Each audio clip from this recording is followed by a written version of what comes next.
10 বছর কি বুঝতেছেন, কুয়েত ভালো ছিল না বাংলাদেশ ভালো? ভাই হাজার কোনো ভালো যদি বলেন যে বাংলাদেশ ভালো না কুয়েত ভালো, সে হিসাবে আমার পক্ষে থেকে মানে আমরা যেহেতু বাঙালি, বাংলাদেশে আমাদের দেশ, আমাদের বাড়িঘর, ওই জায়গায় জন্মস্থান, ওই হিসাবে আমাদের বাংলাদেশই ভালো। সে যে একটা টান, দেশে যে একটা ভালোবাসা, এই দেখেন এই যে শীতকালের দিনে কি সুন্দর রস, খেজুর গাছের রস, আর কি সুন্দর মেলা বাণিজ্য মানে ভরপুর। ওয়াও! তাই আমি মনে করি দেশে যদি কিছু করার না থাকে তাহলে বিদেশটা বেস্ট অপশন। আর যদি এরকম অপশন থাকে দেশে যে মান্থলি 30 থেকে 35 হাজার টাকা ইনকাম হয়, তাহলে আমি মনে করি বিদেশে আসা উচিত না। তারপরও এমন না যে আমরা খারাপ আছি, আলহামদুলিল্লাহ আমরা অনেক ভালো আছি। আসসালামু আলাইকুম। ওয়ালাইকুম সালাম রহমতুল্লাহ। কেমন আছেন ভাই? জি আলহামদুলিল্লাহ ভাই। ভাইদের দেশের বাইরে কোন জায়গায় পরিচয়টা দিন? ভাই আমাদের দেশের বাড়ি ঢাকা দোহার নবাবগঞ্জ। কত বছর কুয়েত আসছেন? আমরা ধরেন যে এই রাকিব আমি, আমরা আরো Around 10 বছর আর কি। 10 বছর, 9 থেকে 10 বছর এরকম আর কি। যাই হোক, মোটামুটি তো ভালো অভিজ্ঞতা হ্যাঁ, আছে। মাশাআল্লাহ, তো এই 10 আলহামদুলিল্লাহ। বছর কি বুঝতেছেন, কুয়েত ভালো ছিল না বাংলাদেশ ভালো? ভাই হাজার কোনো ভালো যদি বলেন যে বাংলাদেশ ভালো না কুয়েত ভালো, সে হিসাবে আমার পক্ষে থেকে মানে আমরা যেহেতু বাঙালি, বাংলাদেশে আমাদের দেশ, আমাদের বাড়িঘর, ওই জায়গায় জন্মস্থান, ওই হিসাবে আমাদের বাংলাদেশই ভালো। আমরা এখানে আসছি যাযাবর, আজ আছে তো কালকে নাই ভাই।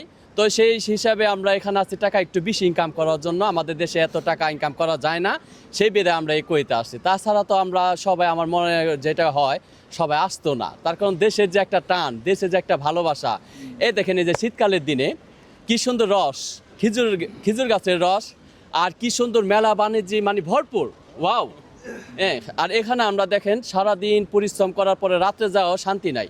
ফ্যামিলির কিছু টুকটাক কিছু থাকে, দেখা যায় আবার বন্ধু বান্ধবের সাথেও কিছু থাকে, মানে নানান পদের ভেজাল নিয়ে আর কি জীবনযাপন।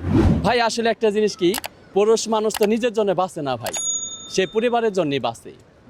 অতএব পুরুষ মানুষের জীবনে অনেক ঝামঝট আসে, তারা কিছু বলতে পারে না, তারা শুধু সারা জীবন শুনেই যায়। মানে আর কি বলবো ভাই, আর দুঃখের কথা যাই। তারপর আলহামদুলিল্লাহ পরিবার যে সুখে আছে, তাদেরকে সুখে রাখতে পারছি, আলহামদুলিল্লাহ ভাই। প্রত্যেকটা প্রবাসী তো প্রবাসে আসা যে কোনো একটা স্বপ্ন নিয়ে। জি জি। এই স্বপ্নটার ক্ষেত্রে আপনারা কতটুকু বাস্তবায়ন, মানে কতটুকু সফল হয়েছেন এই পর্যন্ত? আসলে ভাই যেহেতু এই কথাটা বললেন, তুললেন, এটা একটা স্বপ্নের মতন আমাদের এক সময় ছিল, যখন কই আসছিলাম না। মানে আসার আগে মনে হয়েছে অনেক কিছু করবো, অনেক কিছু করবো, সেই বিদায় মানে খুব স্বপ্ন একটা ছিল। তো এক সময় কুয়েতে আসার জন্য অনেক পাগল ছিলাম। তো একটা সময় আমি আসলাম কুয়েতে 2016 জুলাইয়ের মাসে আসলাম। তো আইসা দেখি কুয়েতের মানে আর ভাল লাগে না। আমার দেশের যে একটা এই ওয়েদার কিংবা একটা প্রাকৃতিক মানে খুব ভালো ভালো লাগে, এই দেশে সেটা নাইকে। তো প্রথম অনেক খারাপ লাগছে। তো আছি মাশাআল্লাহ, এখন আমি অনেক ভালো আছি, আমার বাড়ি ঘর সবই হয়েছে আলহামদুলিল্লাহ। মানে এখন মোটামুটি ভালো আছে? না মোটামুটি না, মোটামুটি না, মাশাআল্লাহ ভালোই, যাক আলহামদুলিল্লাহ। আলহামদুলিল্লাহ। তো দেশ থেকে যারা আসতে চায়, এখনো প্রচুর লোক আসতেছে 2026 সাল। জি জি। তো তাদের জন্য কিছু পরামর্শ আছে আপনার? হ্যাঁ অবশ্যই। রাকিব গো। এখন যারা নতুন আসতে চায়, আমি মনে করি দেশে যদি কিছু করার না থাকে তাহলে বিদেশটা বেস্ট অপশন। আর যদি এরকম অপশন থাকে দেশে যে মান্থলি 30 থেকে 35 হাজার টাকা ইনকাম হয়, তাহলে আমি মনে করি বিদেশে আসা উচিত না। কারণ এখানে ফ্যামিলি নাই বন্ধু বান্ধব নাই, মনে করেন যে ওরকম তারপর আপনার এখানে কোনো আপনার মেন্টালি সাপোর্ট নাই। মাঝে মাঝে দেখা গেছে আপনার মন খারাপ, বন্ধু বান্ধবের সাথে একটু আড্ডা মারলে মাইন্ড ফ্রেশ হয়, কিন্তু এখানে সেই সিস্টেম নাই। আপনার মন খারাপ হয়েছে, অসুস্থ হয়েছেন, রুমের ভিতরে কুয়েতি ধরাই দেবো 2টা প্যানাডল, যে খা শুয়ে থাক, ঠিক আছে, বাস এতটুকুই। এর লিগে মনে করেন যে দেশে যদি এরকম ইনকামের সোর্স থাকে, আমার মধ্যে বিদেশ না হাঁটাই বেটার। তারপরও এমন না যে আমরা খারাপ আছি, আলহামদুলিল্লাহ আমরা অনেক ভালো আছি, বুঝলেন। আমাদের বর্তমান আমার যে বাসা, আমার যদি আমার নিজের কথা বলি, আলহামদুলিল্লাহ যথেষ্ট সুযোগ সুবিধা আছে, সবই আছে। হ্যাঁ, তারপরও দেশের ওই ভাইবটা তো আর নাই কে, বুঝলেন। বিদেশ তো বিদেশি ভাই, বুঝলেন না। এই ধরুন 15 দিন আগে আসছিলাম ছুটিতে, এই যে আবার ছুটিতে আসছি, এই যে বন্ধু বান্ধব ভাই ব্রাদারের সবার সাথে একটু দেখা সাক্ষাৎ হয়েছে, এটুকুই বাস। তারপর আবার আবার আগামী 15 দিন আবার সেম একটা ক্যাজুয়ালের ভিতরে চলবো। সকালে ঘুম থেকে ওঠো, ডিউটি করো, আর রাতে যায় ঘুমাও, বাস এভাবেই চলে। বর্তমান কুয়েতের পরিস্থিতি কেমন চলতেছে, মানে বিভিন্ন বিষয় নিয়ে বলেন। বর্তমান কুয়েতের পরিস্থিতি আগের চাইতে অনেক খারাপ আর কি। হ্যাঁ, আগের সাথে খারাপ। যদি আপনার জবের দিক দিয়ে বলেন, তাহলে অনেক মানুষ জবলেস আছে বর্তমানে কুয়েতে।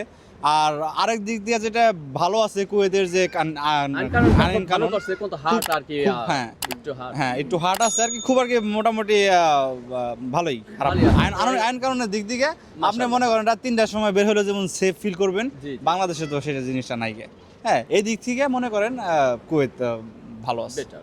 যারা নতুন আসতেছে তাদের জন্য একটা পরামর্শ দিন, কুয়েতে কি করলে ভালো হবে, কি না করলে ভালো হয়, এই বিষয়গুলো নিয়ে।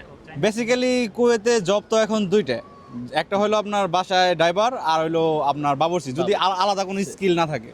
আর যদি আলাদা স্কিল থাকে তাহলে তো মনে করেন যে ওটা অন্য কথা, ঠিক আছে। তো বেসিক্যালি যদি বাসায় চাকরি করে, যেমন আমাদের আর্টিকেল 20 ইকামা, তো বাসার লিগে আমি সাজেস্ট করব ড্রাইভিং, বাবুর্চি, এই দুইটা। স্পেশালি বাবুর্চি মানে শেফ, অ্যাজ এ শেফ হিসাবে আসলে মোটামুটি একটা ব্রাইট ফিউচার হইব ইন ফিউচারে। আর আমরা অনেকে আসে কিন্তু কুয়েতে যে বিভিন্ন আইন কারণ আমরা অনেকে শ্রদ্ধা করি না, মানি না। এই জন্য আমি আর টাইমসে দুপুরবেলা একটা নিউজ দেখছি কি 2 নম্বরে না মাদকের কারবার বাংলাদেশের সাথে নেপালে নাকি একটা ধরা গেছে। এদের এই ব্যাপারে কোনো কিছু বলার আছে যে যারাই আসতেছে যাতে 2 নম্বরের কাজে অথবা কুয়েতে তারা আইন কানুনের বিরুদ্ধে যাতে না যায়। না, অবশ্যই সাজেশন তো অবশ্যই আছে তাদের জন্য যারা নাকি আপনার নতুন করে আসতেছে। আগে আমি মনে করি যে যদি কুয়েতে আসার ইন্টেনশন থাকে তাহলে আগে কুয়েতে নিয়ে একটু রিসার্চ করে তারপর আসা উচিত, কারণ এখানের আইন কানুন আর বাংলাদেশের আইন কানুন অনেক পার্থক্য। বাংলাদেশে আপনার সবকিছুই টাকা দেওয়া হয়, আর এখানে আপনার অনেক কিছুই আপনি মনে করেন যে ওইভাবে টাকা দেওয়া করতে পারবেন না। এখানে আইনে আপনার যা আছে সেটা আপনার মানতে হইব, আর আপনি মানতে বাধ্য। There is no other way. একটা জিনিস কি, আজকাল আমাদের বাংলাদেশের মানুষ অনেক খাদিম ভিসা আসতেছে, যেটা 20 নাম্বার ভিসা, মানে বাসারই তারা টাকা দিয়ে আসতেছে, মালিকেরা 2 বছর আকামা লাগায় দিয়ে দেয়, ছাইরা দেয়। দেখা যায় তারা এক মন্তাকায় থেকে, মানে এক এলাকায় থেকে আর এলাকায় কাজ করার জন্য যায়। তাদের অনেক সমস্যা হয়, আইন কারণ তাদের জন্য অনেকটা সমস্যা। কি এক জায়গার পতাকা দিয়ে আরেক জায়গায় কাজ করতে পারবো না, তাদেরকেও একটা বার্তা দেওয়া হয় যেটা আমার পক্ষে থেকে তারা যেই আসতে চায়, আসলে কি নতুন মানুষের আসার জন্য খুবই মানে কষ্টকর। যারা মানে নতুন 20 থেকে 25 বছরের মধ্যে, তাদের আমি মনে করি এই খাদিম বিষয়টা তারা জানি না আসে। দেখা যায় তারা না পারে ভাষা, না পারে আপনার এই এক জায়গা থেকে আরেক জায়গায় আসা মানায় নিতে কষ্ট হয়। ওকে, সেটা সাপোজ বাদই রাখলাম।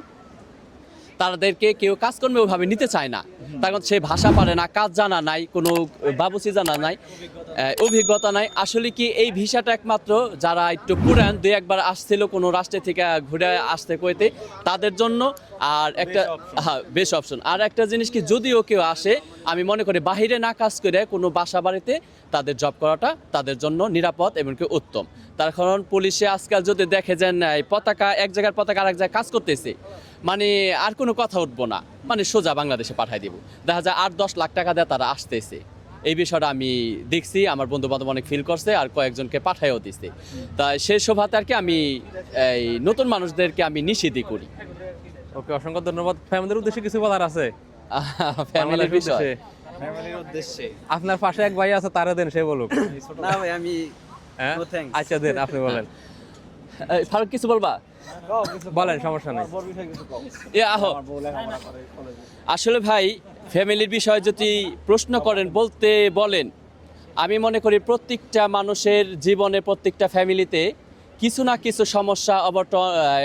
সমস্যা ফেস করে, সমস্যা হয়, এবং কি তাদের ফ্যামিলির বেশিরভাগ হলে আপনি তার ওয়াইফ যে বউ তাকে নিয়ে একটু বেশি ঝামেলা সৃষ্টি হয়, কিংবা কত স্ত্রী আছে কথা শোনে না, কিংবা জামার সাথে তর্ক করে, তারা বিদেশে থাকে, এত কষ্ট করে, এই কষ্টের মর্যাদা দেয় না তারা। আজকাল বেশিরভাগ, আমি সব মেয়েদেরকে বলছি না, তারা টিকটক নিয়ে পড়ে থাকে, স্বামীকে ওইভাবে মূল্যায়ন দিচ্ছে না। আর একটা জিনিস, যে তুমি তো ফোন দাও না, হ্যাঁ আমরাই তো ফোন দিই, এই সেই, কিন্তু সে বুঝলো না যে এত কষ্ট করার পরে সে রাত্রে একটু কথা বলে, সেই কথা না বলার কারণে অনেক বোরা তারা পরকীয়া জড়ায় যাচ্ছে, মানে ওই জামাইতে সময় দিতে পারতেছে না, তাদেরও মনটা উড়ো মানে চিকচাকময় দুনিয়া দেখে, তো এজন্য অনেক মানে বেশি না, এই সবগুলি না, মানে বেশিরভাগই মানে আজকাল অনেক সমস্যার মধ্যে আছে পরিবারটা নিয়ে। 70-80% ইনশাআল্লাহ আমরা দোয়া করি সবার ফ্যামিলি ভালো থাকুক। না, আমরা সেটাই সর্বক্ষণই দোয়া করি যে সবাই ভালো থাকুক। তো এই মেয়েদেরকে নিয়ে বলি, যারা বউ আছে বেশিরভাগ করে প্রবাসীর বোরা, তারা যেন তাদের একটু কষ্টটা বোঝে, তারা যেন একটু তাদের কথাটা মেনে চলে। মানে তাদের কথা শুনে, তাদের অনুগত করে। তার কারণ বহুত স্ত্রী আছে মুখে মুখে তর্ক করে, এই কারণে না অনেক সমস্যা হয়ে যায়।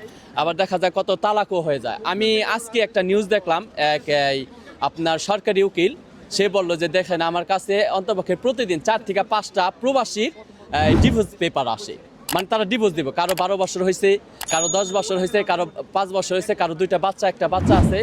মানে তারা কেন, তারা পরকীয়া লিপ্ত হয়ে যাইতেছে, তারা কথা শুনতেছে না, তারা মুখে মুখে তর্ক করতেছে।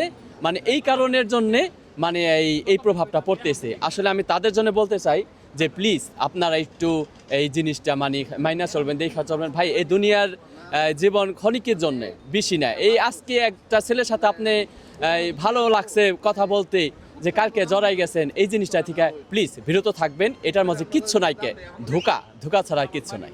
এগুলো হারালেন, এগুলো হারালেন, সবকিছু শেষ, পরবর্তীতে দেখা গেছে। জি জি জি। অসংখ্য ধন্যবাদ আপনাদের মূল্যবান থ্যাংক ইউ ভাই, মতামতের আপনাকে জন্য। ধন্যবাদ। আসসালামু আলাইকুম। ওয়ালাইকুম আসসালাম।